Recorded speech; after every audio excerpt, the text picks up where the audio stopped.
الدرس الزینۃ عند حضور کل صلاۃ سورۃ الاعراف تفسیر ابن کثیر۔ الحمدللہ رب العالمین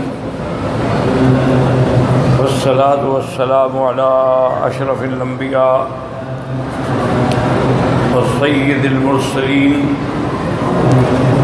سیدنا محمد وعلی آلہ واصحابہ اجمعین۔ اللہم صل علی سیدنا محمد وعلی آل سیدنا محمد کما صلیت علی ابراہیم وعلی آل ابراہیم وعلى آل إبراهيم في العالمين إنك حميد مجيد۔ قل من حرم زينة الله التي أخرج لعباده والطيبات من الرزق قل هي للذين آمنوا في الحياة الدنيا خالصة يوم القيامة كذلك نفصل الآيات لقوم يعلمون۔ قال المؤلف والمفسر رحمه الله تعالى أدام النفع بعلومه وعلومكم في الدارين آمين إلى أن قال يقول تعالى ردا على من حرم شيئا من المآكل أو المشارب أو الملابس من تلقاء نفسه من غير شرع من الله قل يا محمد صلى الله عليه وسلم لهؤلاء المشركين الذين يحرمون ما يحرمون بآرائهم الفاسد بابتدائهم من حرم زينة الله التي أخرج لعباده۔ اب ان آیات مبارکہ میں اللہ تبارک و تعالی نے مشرکین کی ایک بہت ہی کبیح حرکت کے بارے میں ذکر کیا ہے کہ وہ جس چیز کو سمجھتے تھے اپنے لیے حلال کر دیا اور جس کو چاہا حرام کر دیا۔ جیسے کہ انہوں نے بغیر لباس کے طواف کرنا جو ہے یہ اپنے لیے جائز کر دیا، اور بلکہ اس کو یعنی انتہائی عاجزی وہ سمجھتے تھے کہ جی ہم نے جن کپڑوں میں گناہ کیا ہے اللہ کے گھر میں پہن کے کیسے ہیں، اور یہ بھی سمجھتے تھے کہ جیسے اللہ نے ہمیں پیدا کیا بغیر کپڑوں کے اللہ کے گھر میں بھی ہم اسی حالت میں ہیں۔ یہ سب ان کے اپنے دماغ کے گڑے ہوئے مسئلے تھے، اور اسی طرح انہوں نے یہ کیا تھا کہ ایام حج کے اندر کھانے پینے کو بھی وہ جائز نہیں سمجھتے تھے کہ بس قوت لا یموت، اتنے گزارا کر لو، دوڑنے والے کھا لیے، پانی پی لیا، 2 کھجوریں کھا لی، بھائی وہ کہتے ہیں حج کے دن ہیں اس میں تو ہمیں نہیں کھانا پینا چاہیے۔ تو انہوں نے یعنی وہ چیز جو حرام تھی اللہ کے گھر کا ننگا طواف کرنا یا ننگی نماز پڑھنی یعنی حرام، عقل سے بھی ہر آدمی سمجھتا ہے کہ یہ غلط بات، اور جو چیز حلال تھی اس کو منع کر دیا۔ اس پر اللہ تبارک و تعالی نے ان کے رد میں یہ آیات مبارک جو ہیں وہ نازل فرمائیں کہ کون ہے جو اللہ کی بنائی ہوئی چیزوں کو حرام کرتے۔ اب یہاں مسئلہ سمجھ لیں، کیونکہ مسئلہ یہ ہے کہ اگر ایک آدمی اللہ کے حلال کو عقیدہ تن حرام سمجھے وہ تو کافر ہو جاتا ہے، یعنی جس چیز کو اللہ نے حلال قرار دیا ہے نعوذ باللہ اس کو حرام سمجھے عقیدے میں بھی وہ تو کافر۔ ایک آدمی ہے کہ وہ اللہ کے حلال کو حرام تو عقیدے میں تو نہیں سمجھتا، ویسے اپنے اوپر اس نے حرام کیا ہوا ہے، یعنی وہ عقیدے میں تو کہتا ہے کہ حلال ہے لیکن مجھ پہ حرام ہے، تو یہ بھی فاسق فاجر ہے، اللہ کے حدود سے نکل گیا۔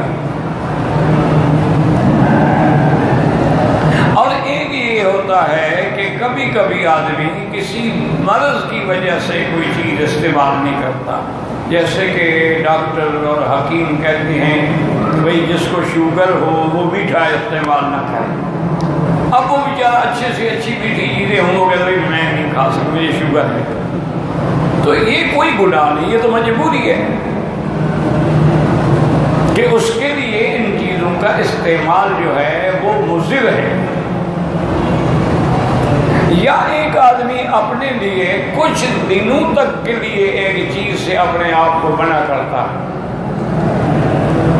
بات سمجھیں، تو وہ بھی غلطی ہے، وہ بھی نہیں کرنا چاہیے، لیکن اس کا اتنا بڑا گناہ نہیں ہے جتنا کہ پہلی باتوں کا ہے کہ اللہ کے حلال کو حرام سمجھے اور حرام کو حلال سمجھے، وہ تو کافر ہے۔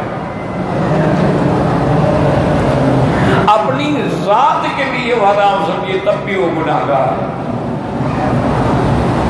اگر بیماری یا عذر کی وجہ سے وہ چیز نہیں کھاتا تو اس پہ کوئی گناہ نہیں،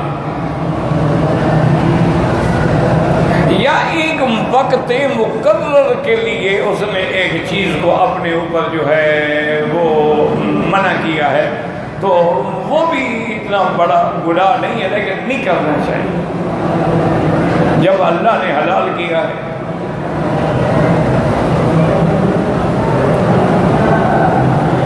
اس کا ایک صحیح حدیث مبارک میں بھی واقعہ ہے، بلکہ قرآن میں بھی واقعہ ہے، سورۃ التحریم میں۔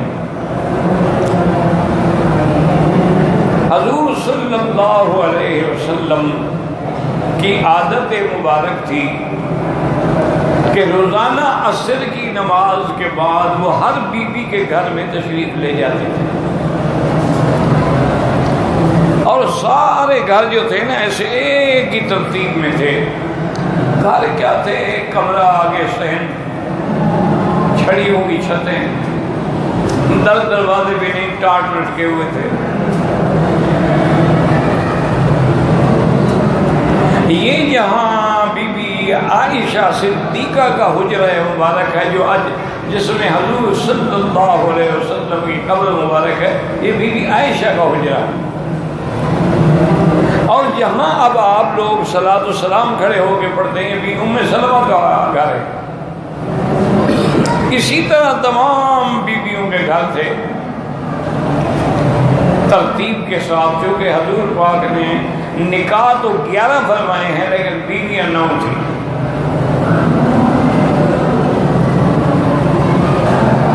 تو حضور صلی اللہ علیہ وسلم عصر کے بعد تشریف لے جاتے، 5 منٹ 10 منٹ بیوی کے گھر میں رہتے، حال احوال، خیریت، ضرورت، دکھ سکھ معلوم فرماتے، پھر رات وہاں گزارتے تھے جس بیوی کا باری ہوتی تھی، یعنی بالکل عدل انصاف۔ حالانکہ حضور صلی اللہ علیہ وسلم پر عورتوں کے بارے میں باری مقرر کرنے کا حکم نہیں تھا، اللہ نے اجازت دی تھی حضور کو۔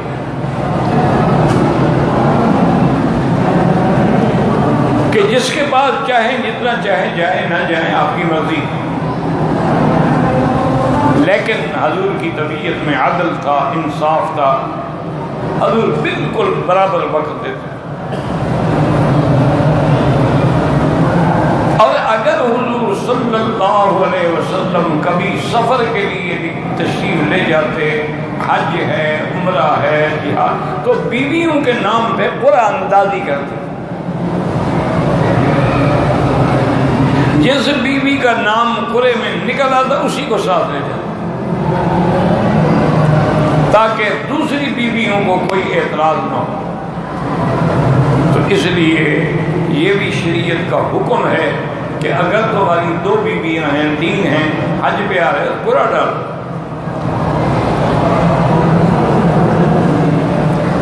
یہ نہیں ہے کہ جس سے نئی شادی کی ہے یا جوان ہے اس کو تو ہر وقت ساتھ رکھو اور پہلی بیوی جو ہے گھر میں پڑی رہے، یہ بہت بڑا ظلم ہے۔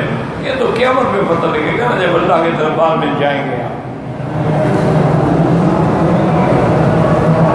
جو لوگ اپنی بیویوں بیویوں میں انصاف نہیں کرتے، میدان محشر میں وہ فالج زدہ کھڑے ہوں گے، یعنی ایک حصہ پورا فالج سے بیکار ہو، تاکہ ساری دنیا دیکھ لے کہ یہ وہ بدبخت ہے جس نے اپنی بیویوں میں عدل نہیں کیا، جس کی وجہ سے سزا ہونے کا۔ اس لیے حکم ہے کہ فَإِنْ خِفْتُمْ أَلَّا تَعْدِلُوا، اگر تم انصاف کرنے سے ڈرتے ہو پھر ایک شادی رکھو،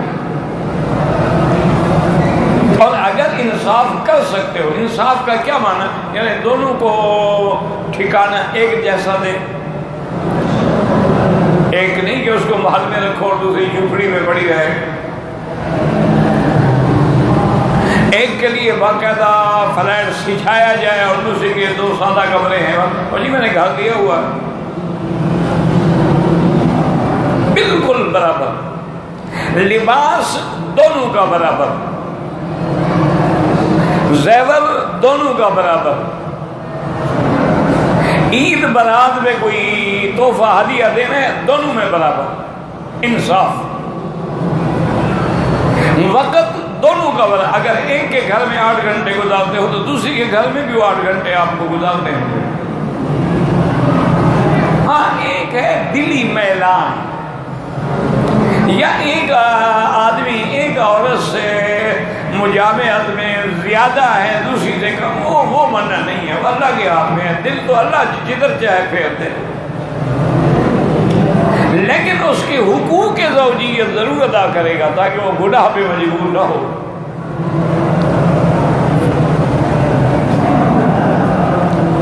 تو حضور صلی اللہ علیہ وسلم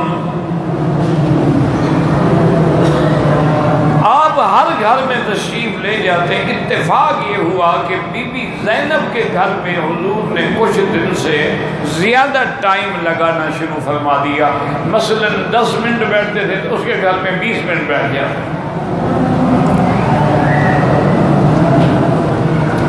اور یہ بات جو تھی بی بی عائشہ پر، بی بی حفصہ پر بڑی گراں گزری کہ اب حضور ہم سے زیادہ بی بی زینب کو وقت دیتے ہیں۔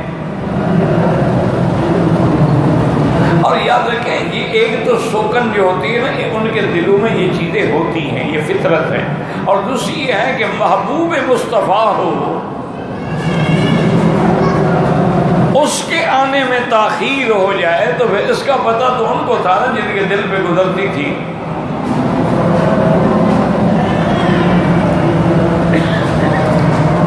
اب انہوں نے آپس میں مشورہ کیا کہ بھئی کیا وجہ ہے کہ حضور بی بی زینب کے گھر میں پہلے تو برابر وقت دیتے تھے،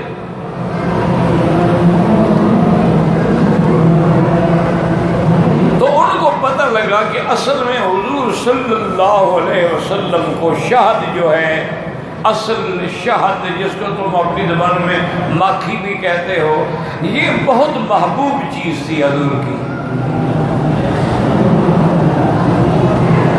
اور حضور ساری زندگی اس کو استعمال فرماتے تھے۔ اگر گرمیوں کا موسم ہوتا تو اسی کی شربت بنا کے پیتے، اور اگر سردیوں کا موسم ہوتا تو گرم پانی کے اندر ڈال کے چائے کی طرح پیتے، لیکن حضور کو بے انتہا محبوب تھی، شہد محبوب تھی، حضور صلی اللہ علیہ وسلم کو دودھ اور دودھ کی لسی بھی محبوب تھی کہ دودھ میں پانی ڈال کے لسی بن گئی۔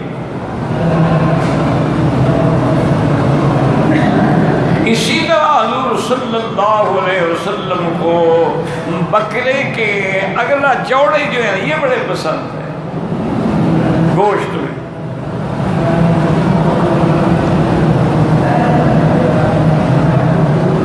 تو انہوں نے بی بی زینب کے گھر میں اصل میں کسی نے ہدیہ بھیجا، شہد بھیجی، تو بی بی صاحبہ حضور کے لیے روزانہ شربت بناتی، تو صاحب بات ہے شربت بنانے میں، پینے میں، بیٹھنے میں ٹائم 10 منٹ زیادہ لگ جاتا ہے۔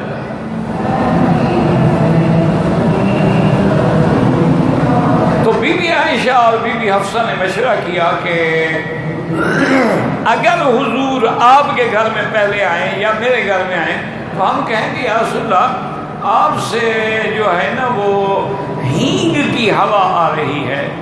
ہینگ ہوتی ہے، ہمارے پٹھان بھائی بڑی کھاتے ہیں، وہ کئی بیماریوں میں فائدہ بھی دیتی ہے، خاص طور پہ پیٹ کے ریا وغیرہ، لیکن ہوا اس کی بڑی گندی ہوتی ہے.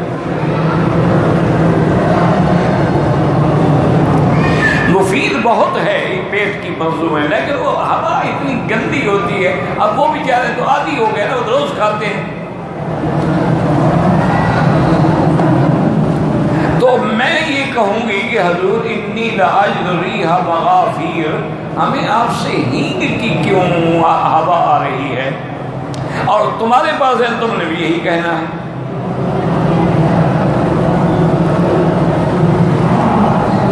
چونکہ حضور کی محبت میں وہ یہ چیزیں جو ہیں نا، ان کو نعوذ باللہ یہ بر بنائے محبت وہ حضور کے فراق کو برداشت نہیں کر سکتے.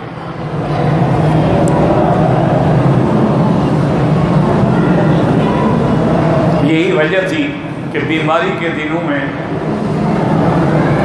رحمت دو عالم صلی اللہ علیہ وسلم پوچھتے کہ متی یوم عائشہ، عائشہ کی باری کب ہے؟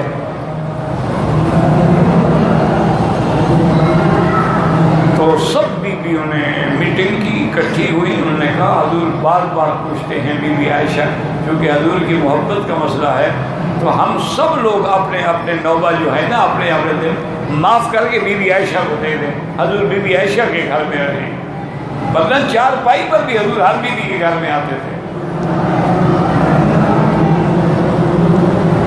تو سب نے آ کے عرض کیا کہ یا رسول اللہ آپ کو تکلیف بھی ہوتی ہے اور دوسرا آپ پوچھتے بھی ہیں، تو ہم نے سب اپنی اجازت سے اپنے دن جو تھے نا وہ بی بی عائشہ کو دے دیے. آپ اسی کے گھر میں آرام فرمائیں، آپ کو روزانہ ہر گھر میں نہ جانا پڑے. تو یہ فطری بات ہے، محبت تو ہوتی ہے.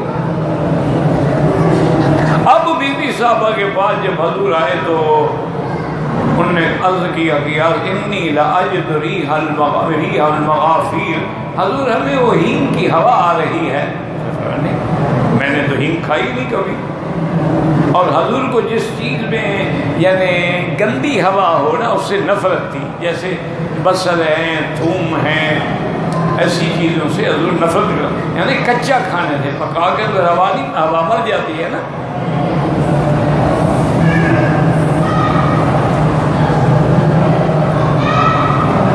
اور حتیٰ کہ حضور نے اتنا سخت حکم فرما دیا کہ جو آدمی کچا بصل کھائے یا تھوم کھائے فلا یقربن مصلانا، وہ فوراً ہماری مسجد میں جماعت میں نہ آئے، لوگوں کو ایذا کا سبب نہ بنے. کہ ایک آدمی نماز روز کے منہ سے بدبو آ رہی ہے.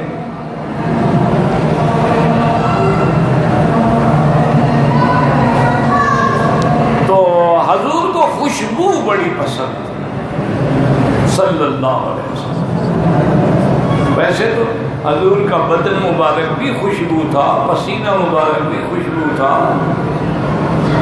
حضور صلی اللہ علیہ وسلم کے وجود سے تو خوشبو کے یعنی فوارے پھوٹتے تھے، لیکن اس کے باوجود حضور کو خوشبو بہت پسند.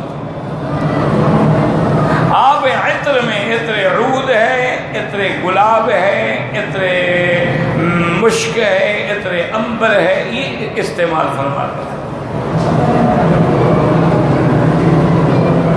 اور اس دور میں بڑے خالص عطر ہوتے تھے. اب تو سارا کیمیکل کا مسئلہ ہے،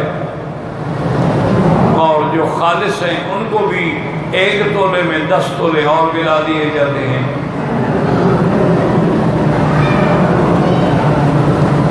لیکن حضور کو ہوا اگر ری خراب آئے نا تو پھر بڑی نفرت تھی.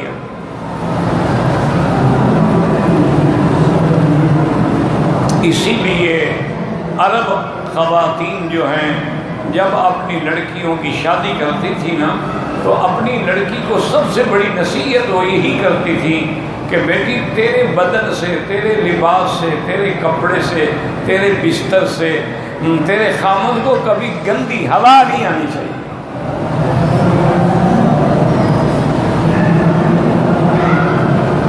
بس اس چیز کا احتیاط کرنا، تم خامن کی محبوب رہو گی۔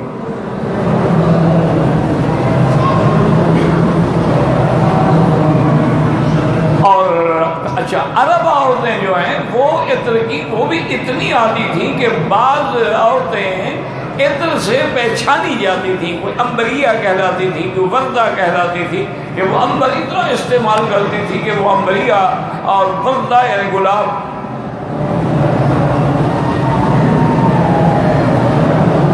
مسک،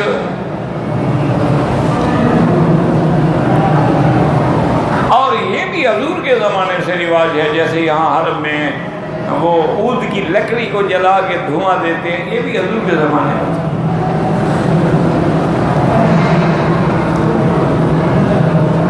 اسی لیے عرب جو ہے نا ان کو کپڑوں سے، اپنے بکرے سے، تاکہ وہ اندر پھر اس کی خوشبو رہتی ہے۔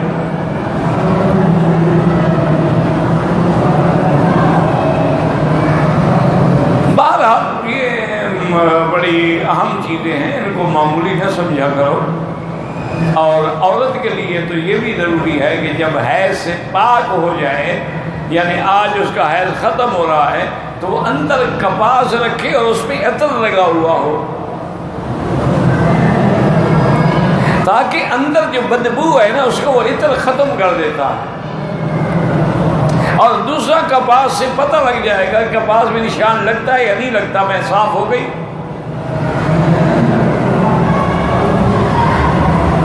اور یہ عرب عورتیں تو یہ بھی کرتی ہیں کہ وہ جب پاک ہو جاتی ہیں تو یہ مبخرہ جس میں انگارے ہوتے ہیں، اس پہ عود کی لکڑی رکھ کے تو اپنے کپڑے کے ساتھ اس کے اوپر کھڑی ہو جاتی ہے، تاکہ اس کی ہوا جو ہے بدن کے اندر چلی جائے، تو جتنی ریحہ کریحہ ہوتی ہے وہ گر جاتی ہے، صاف ہو جاتی ہے۔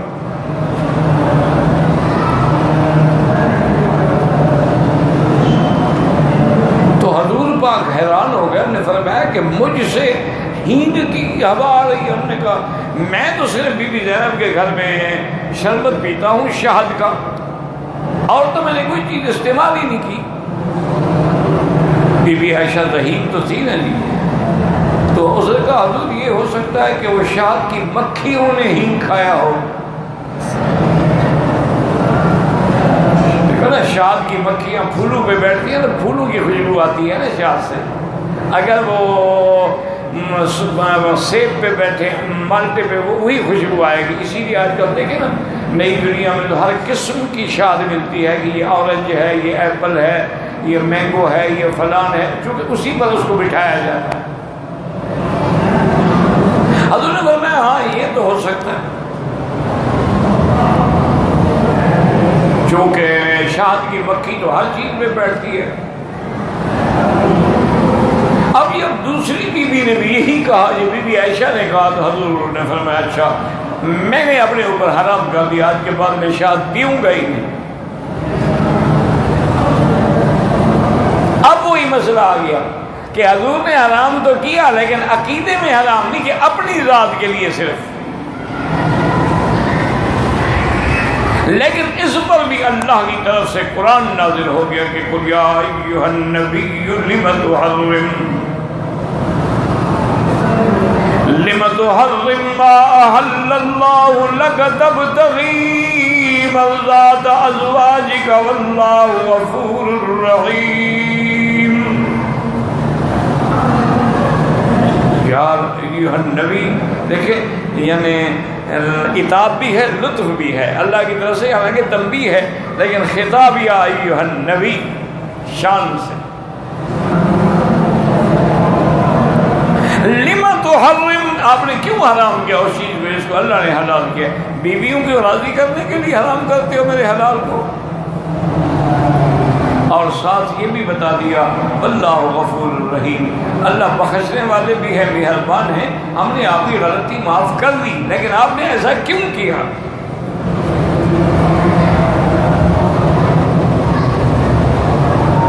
تو اب یہ بڑا ایک طویل واقعہ ہے، تو معنی یہ ہے کہ ایک تو اللہ کے حلال کو حرام سمجھو، یہ تو کفر ہے۔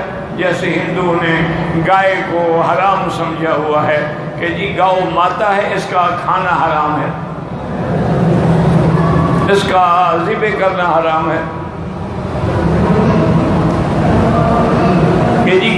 آتا ہے، حتیٰ کہ بعض جو رہے تو وہ تو اللہ معاف کرے اس کی پوجا کرتے ہیں،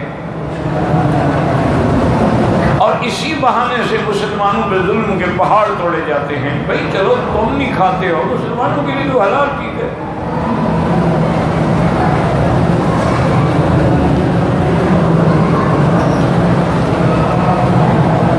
تو یہ جو ہے یہ تو کفر ہے، جیسے کہ مکے والوں نے کیا تھا کہ کعبۃ اللہ میں عریاں ننگا لباس طواف کرنا، یہ کفر ہے کہ اللہ نے کہا لباس ہو، احترام ہو، عزت ہو، وقار ہو، اور تم کپڑے اتار کے طواف کر رہے ہو۔ جیسے انہوں نے ایام حج میں کھانا پینے کو حرام کر دیا، سر یہ خبردار، کیوں؟ وجہ کیا ہے؟ جو چیزیں اللہ نے حلال بنائی ہیں کھاؤ، شرط یہ ہے کہ وہ حلال ہو، شرط یہ ہے کہ وہ حرام کے پیسے کا مال نہ ہو، سود کے پیسے کا مال نہ ہو، وہ کسی کی جائیداد لوٹ کے جمع کیا ہوا مال نہ ہو، یتیموں کا مال نہ ہو، کیونکہ وہ سب حرام ہے۔ اچھا، اللہ نے جتنی پھل پیدا فرمائے ہیں تیرے لیے ہی تو پیدا فرمائے، وَالَّذِي خَلَقَ لَكُم مَّا فِي الْأَرْضِ جَمِيعًا، سب کو تیرے لیے ہے۔ تو اس لیے اللہ نے حکم دیا کہ میرے محبوب ان کو بتلا دیں کہ تم کیوں ان چیزوں کو حرام کر رہے ہو جو اللہ نے حکم دیا کہ استعمال کرو۔ اسی طرح لباس میں بھی یاد رکھو، اگر اللہ نے تمہیں توفیق دی ہے تو اچھا لباس پہنا کرے۔ اللہ نے اگر، کیونکہ اس کی وجہ یہ ہے کہ جب مر جاؤ گے نا یہ سب کچھ یہی پڑا رہے گا، اور اولاد بھی کوئی فرما بردار ہوگی تو کبھی دعا کر لے گی، وہ تو کہیں گے اچھا جان چھوٹے سام بن کے دولت میں پڑا ہوا ہے، مرتا ہی نہیں۔ وہ تو انتظار میں ہیں کہ تم مرو بس جان چھوڑو ہماری، تو پھر کیا فائدہ جناب، خود کو بھی کچھ نصیب نہ ہو۔ کئی لوگ ہم نے دیکھے ہیں لاکھوں پتی کروڑوں پتی ہیں، نہ اچھا کھانا نصیب نہ اچھا لباس نصیب۔ نتیجہ کیا نکلا کہ اس کے بعد جب اولاد کی باری آئی نا جی، انہوں نے سب کچھ ہلا کے رکھ دیا، کچھ بھی نہیں چھوڑا۔ اتنے عرصے کے جو محروم تھے انہوں نے تو سارا غصہ نکالنا تھا نا۔ اس لیے اگر اللہ نے لباس دیا ہے، اللہ نے گھر دیا ہے، اللہ نے بیوی دی ہے، اس کے حقوق ہیں کہ اس کے لیے اچھا لباس ہو، اچھی جگہ ہو، اس کے لیے حسب طاقت زیور ہو، تاکہ وہ اپنے آپ کو، اور کچھ اس کو باقاعدہ اس کے ہاتھ میں دیا کرے جو وہ سمجھے کہ یہ میرا ملک ہے۔ بعض لوگ کرتے ہیں ہو جی تنخواہ لے کے ہم نے تو بیگم کو دے دیے، تو جب اس سے حساب کرتے ہو تو گھر کا بجٹ ہی پورا نہیں ہوتا، بیگم کو دے دی تو کیا کر لیا تم نے؟ لازماً اپنی طاقت کے مطابق ہر مہینے میں کسی کی طاقت 500 ہے، کسی کی 1000 ہے، کسی کی 10,000، وہ دینا چاہیے اس کو کہ یہ تمہاری جیب خرچ ہے، تمہاری مرضی جہاں خرچ کرو۔ اگر اس میں وہ اپنے والدین کو بھیجے، اپنے بھائی کو، تم اس سے کبھی ناراض نہ ہو، جیسے تمہیں والدین عزیز ہیں اس کے بھی تو والدین ہیں، جیسے تمہیں اپنے بہن بھائی عزیز ہیں تو اس کے بھی تو بہن بھائی ہیں۔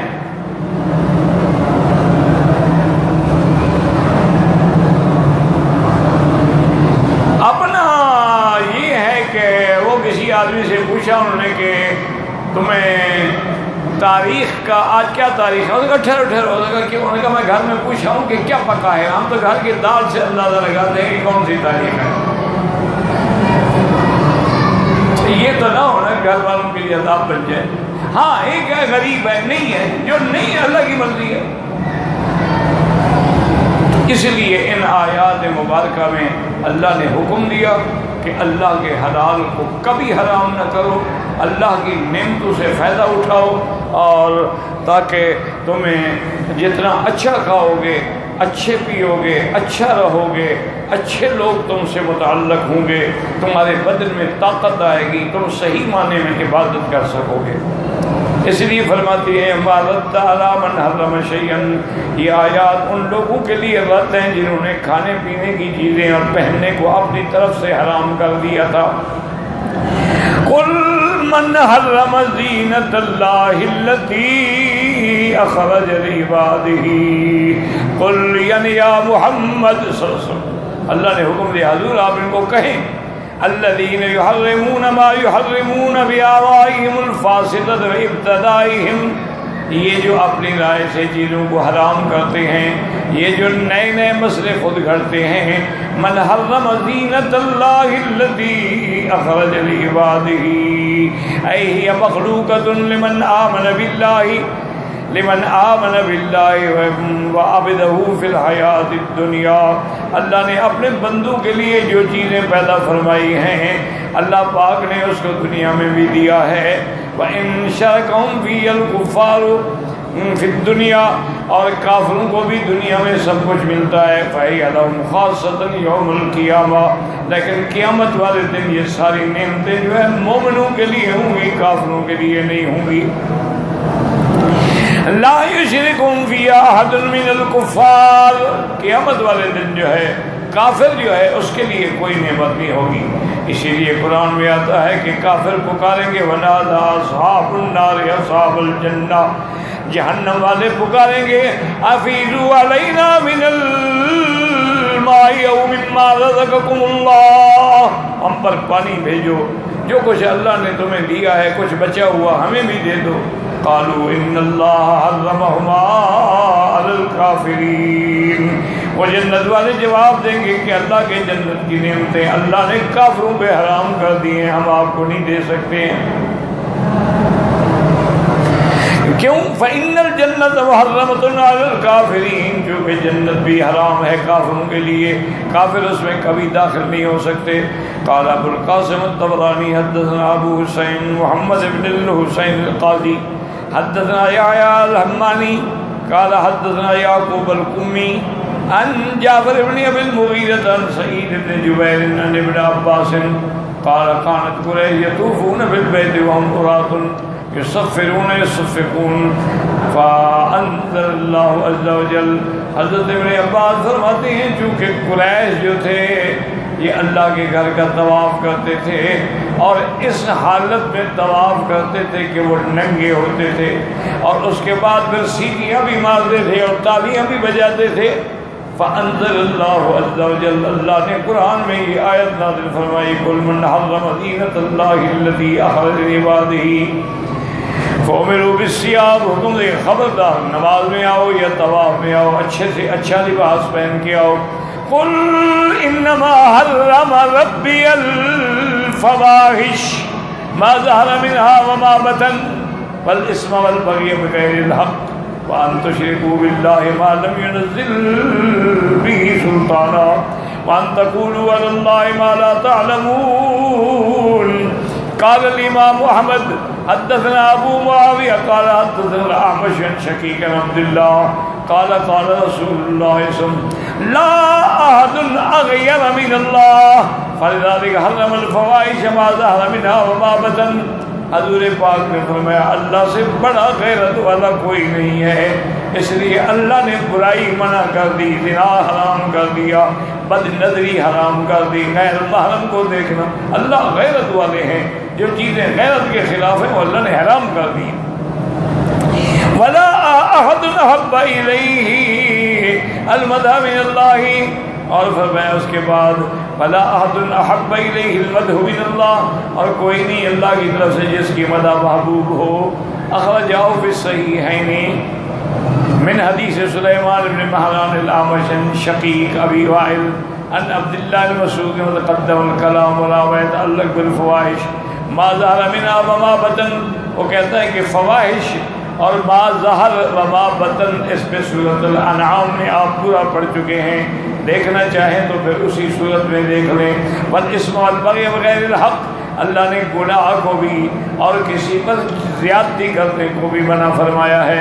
قال سدی اما الاسم فالمعصیہ والبغی ان تبغى على الناس بغیر الحق، اسم سے مراد جو ہے نافرمانی ہے، گناہ ہے، اور بغی سے مراد یہ ہے کہ لوگوں کے اوپر بغیر حق کے چڑھائی کرے، زیادتی کرے۔ وقال مجاہد اسم المعاصی کلہا، کہ لفظ اسم جو ہے یہ ہر قسم کے گناہ کو شامل ہے۔ وَأَخْبَرَ أَنَّ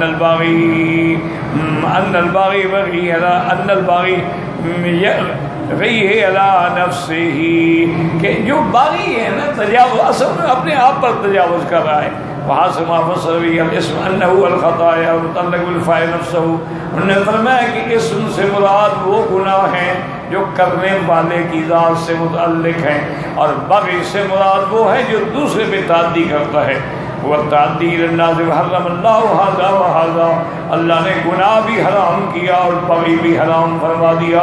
وان تشرکوا باللہ ما لم ينزل به سلطانہ، اللہ کے ساتھ شریک بناتے، نہ کوئی دلیل ہے نہ تمہارے پاس کوئی چیز ہے، کیا اور وان تقولوا علی اللہ ما لا تعلمون، اور اللہ پہ جھوٹ بولتے ہو کہ اللہ نے ہمیں یہ حکم دیا ہے، تو یہ افترا ہے اور کذب ہے۔ من دعویٰ ان لہ، جیسے تم اللہ کے لیے بیٹے بناتے ہو، ونحو ذلک ما لا علم لکم بہ، کقولہ فاجتنبوا الرجس من الاوثان، واللہ اعلم۔